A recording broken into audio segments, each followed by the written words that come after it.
Olá, que Deus abençoe muito a sua vida. Vamos seguindo o nosso propósito da leitura anual da Bíblia. Chegamos ao livro de Números. Nós vamos falar um pouquinho mais sobre os 4 primeiros capítulos desse livro de Números. A começar pelo capítulo 1, que fala sobre essa contagem que Deus faz sobre o povo de Israel para levantar um verdadeiro censo, onde mostra a quantidade de homens que estariam prontos para a guerra. E vendo a cada tribo, sendo separada em quantidades, e vendo os homens que estavam prontos para a guerra, tirando a tribo de Levi, a gente vê que havia uma quantidade muito grande. E aí a gente se arremete ao que nós já chegamos até aqui falando. Por mais que era extremamente numeroso a quantidade de homens que teriam condições de ir para uma guerra, de se levantar como um exército, a gente não pode se esquecer que esse povo aqui estava há 430 anos como escravos. Eles viveram assim como escravos. Não eram soldados treinados, não eram guerreiros. Eram homens que cresceram em meio à escravidão. Poderiam ser homens fortes, sim, por conta até do trabalho braçal para os egípcios, porém eram homens que não tinham nenhuma habilidade no tocante à guerra, às batalhas, porque não foram treinados para isso. Mas aqui Deus faz levantar um censo e a gente vê a grandiosidade da quantidade de homens e de pessoas que haviam para formar esse exército de Deus. Mas por mais que eles eram muito numerosos, muito grandes, isso não fez com que eles se libertassem por si só. E isso me fez pensar em uma coisa. Não importa, na verdade, a nossa força humana, normal, natural. Essa é a realidade. A nossa força humana, ela tem uma limitação, por mais poderosa que essa pessoa ou esse ser humano possa ser. Você veja que o exército ou a quantidade de israelitas era muito grande, mas isso não fez com que eles se libertassem da tirania de Faraó. O que fez com que eles realmente fossem livres foi quando Deus estendeu a sua mão forte. E é isso que eu quero dizer para você. Não importa a sua condição, quem você é, sabe? Se você tem condição ou não, aquilo que você precisa fazer é realmente se aliar a Deus, se conectar com Deus, para que você veja de Deus a mudança para a sua vida. Chegando no capítulo 2, tem um detalhe importante já no começo do capítulo que fala aqui, e os filhos, versículo 2, e os filhos de Israel armaram as suas tendas, cada um debaixo da sua bandeira. É a primeira vez que Deus começa a citar esse detalhe. Segundo as insígnias da casa de seus pais, ao redor, de frente da tenda da congregação, armaram as suas tendas. Quer dizer, Deus estabelece uma bandeira para cada tribo e ali começa-se uma organização, algo que eles não tinham antes para defender. Cada um tentava sobreviver, porque, como eu falei, eram escravos. Agora Deus estabelece uma organização, agora cada tribo tem a sua bandeira, quer dizer, a sua identidade. Deus foi criando ali uma verdadeira nação, um cuidado com cada um deles, algo que eles pudessem delimitar o espaço, delimitar aonde os seus filhos cresceriam, e ali eles começam a se formar como uma verdadeira nação. E o que nós temos que entender hoje, ou firmar hoje entre nós e Deus, é que Deus, o nosso Deus, seja a nossa bandeira, seja o nosso bem maior. Mais à frente nós vamos chegar a esse ponto, que existe esse trecho na Bíblia: o Senhor é a nossa bandeira, e que isso seja para você. Deus seja a sua bandeira hoje. Nós temos, claro, a bandeira do país, a bandeira do estado, a bandeira do município, para que haja essa organização. Existe hoje, em todos os países.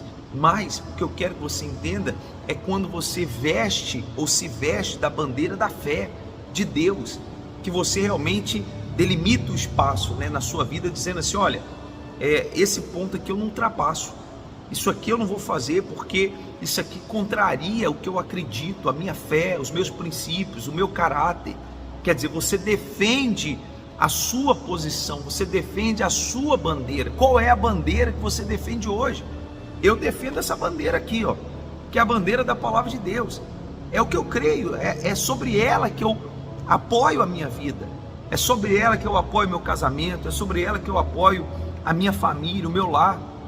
É isso que eu quero que você entenda, e é sobre ela que você também deve apoiar a sua vida, e isso faz toda a diferença a partir de hoje, caso você tome isso para si e aplique isso na sua vida. No capítulo 3, ele começa a falar sobre aqui os serviços dos levitas no tabernáculo, e aí a gente começa a ver aqui o cuidado com tudo aquilo que Deus queria que os levitas fizessem. E no versículo 12, se você ler do capítulo 3, ele diz assim, ó, eu, eis que tenho tomado os levitas do meio do povo de Israel, em lugar de todo o primogênito que abre a madre, entre os filhos de Israel. Aí ele coloca um ponto e vírgula naquela pausa e diz, e os levitas serão meus. Olha que privilégio. Naquele momento Deus estava separando uma tribo e dizendo assim, ó, essa tribo aqui, eles não vão fazer outra coisa a não ser me servir, a não ser o serviço do tabernáculo, o serviço para Deus.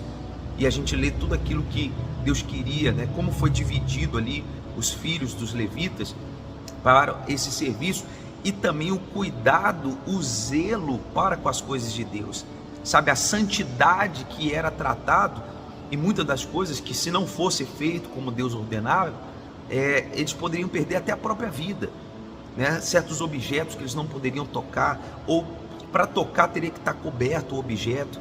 Quer dizer, Deus dizendo assim, olha, para cuidar das minhas coisas, para agir no meu meio, para fazer a minha vontade, tem que haver santidade. Não basta eu dizer assim, eu quero servir a Deus, eu vou servir a Deus. Todo mundo fala isso, mas tem havido essa santidade? Tem havido essa separação na sua vida, no seu trato, no seu cuidado para com Deus e para com as coisas de Deus? Isso é uma coisa que só você pode definir. E para fechar, gente, lá no capítulo 4, a gente sempre separa algo, né?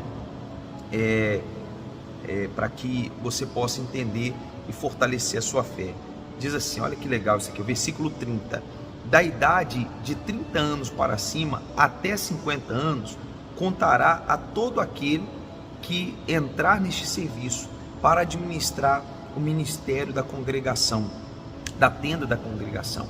E todos os filhos, os deveres dos levitas, foram selecionados homens dessa idade, de 30 a 50 anos. Eles não poderiam ter mais e não poderiam ter menos. E eu fiquei pensando, por que essa idade? Né? Por que não menos e por que também não mais? Eu entendo dessa forma, eu enxergo dessa forma, que dentro desse percurso de 20 anos, é um período onde o homem, né, que estava pronto para esse serviço, fisicamente falando, ele tem muita força ainda, né? Fisicamente falando, ele tem muito vigor ainda, de 30 a 50 anos, mas não tem a imaturidade ou a impulsividade de um jovem abaixo de 30 anos, que geralmente tem para tomar decisões, porque já passou por um certo período, né, da vida, e também já não está acima de 50 anos, onde começa de repente a perder todo esse vigor físico para o exercício da obra.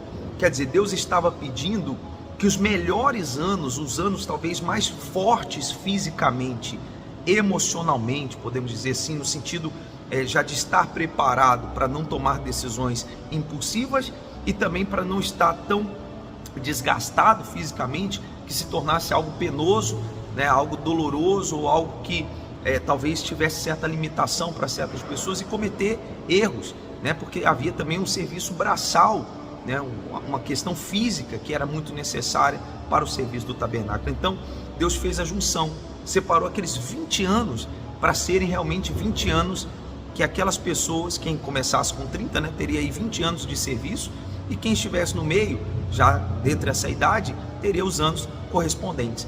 Mas aqueles anos seriam anos dedicados a Deus, ao serviço a Deus, ao tabernáculo de Deus. Quer dizer, anos valiosíssimos da vida daqueles homens seriam dedicados ao serviço da tenda da congregação.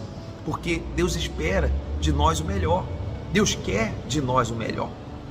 Eu não estou aqui para dizer que Deus não quer usar a vida do jovem, mais jovem do que isso, ou não quer usar a vida do idoso, né? A gente até citou que Abraão frisou 75 anos quando Deus o chamou, e também Deus trabalha muito com jovens, né? Até com menos idade do que isso. Quantos que Deus chamou que eram realmente crianças? Samuel mesmo, Deus escolheu quando ainda criança, né?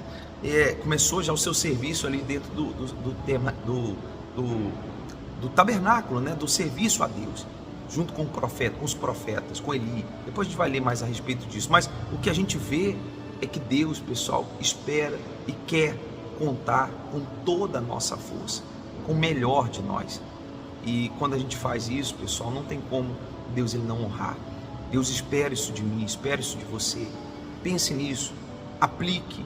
Quantos anos você perdeu, quantos anos você deu, quanto tempo você deu para suas próprias vontades, para o seu querer, e quanto você tem dado ou aplicado em relação ao que você pode e tem feito para Deus.